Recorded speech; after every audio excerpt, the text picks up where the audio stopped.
Hi there. In this video, what we're going to talk about is the subjunctive tense. Now, first of all, subjunctive isn't actually really a tense, it's a mood. Now, by that I mean it's got something behind it like uncertainty. So what we have to do before we actually even get to the subjunctive is to learn a list of words. I call these alarm bells, you can call them warning words, whichever way you want to think about it, as long as we hit the subjunctive. So when you have words like I hope that, I wish that, maybe, perhaps, if, when, after, etc., all of these words would take us into the subjunctive. Now, I'll put a list of these words on that you can have a look at in just a bit. Or if you have a book or you have the website, you can head over to the advanced, you can go to the verb section and you can look at this lesson, what exactly is the subjunctive. So we have words like I hope that, I wish that, I think that, I doubt that, maybe, perhaps, if, when, even if, after. All of these words would take us into the subjunctive. There are also occasions where we say two actions in the future.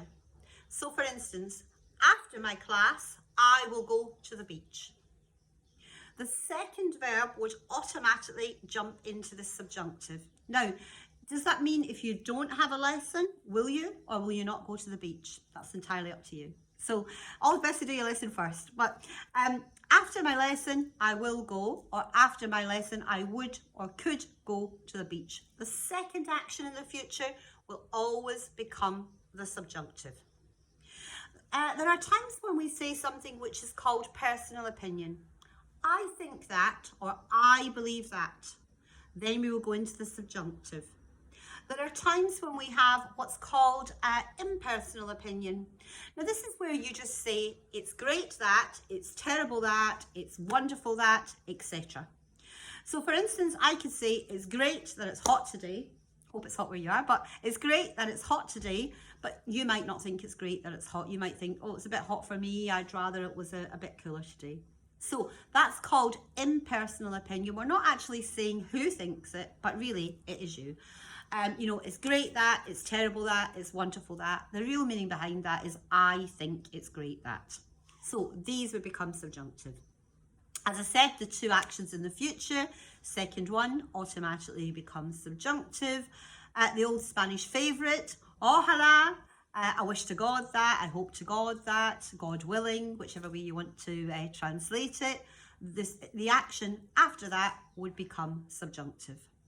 Also, if, of course, if it's nice tomorrow, I'll go to the beach, subjunctive, the negative, even if. Now, there are actually 4 subjunctive tenses. There's present subjunctive, which will turn out in Spanish like it would be a future or conditional. So it would be something like, I hope I will win the lottery. The will would be subjunctive.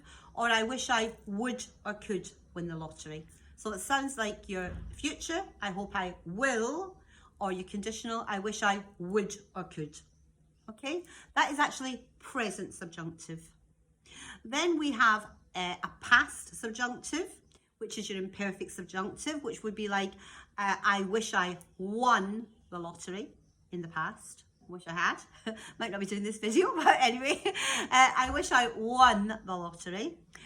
There are also 2 others, which are your perfect subjunctives. Present perfect, this would relate to have spoken, and past perfect or pluperfect, had spoken.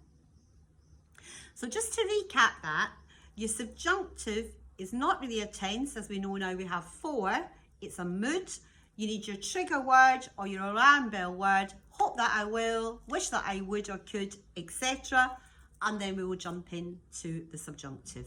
So I'll put a list of the alarm bell words on the video for you. You can have a little look at these. Try and remember when you hear the word, uh-oh, we're in the subjunctive, and in the next video, we'll explain what we do when that happens. Okay, good luck.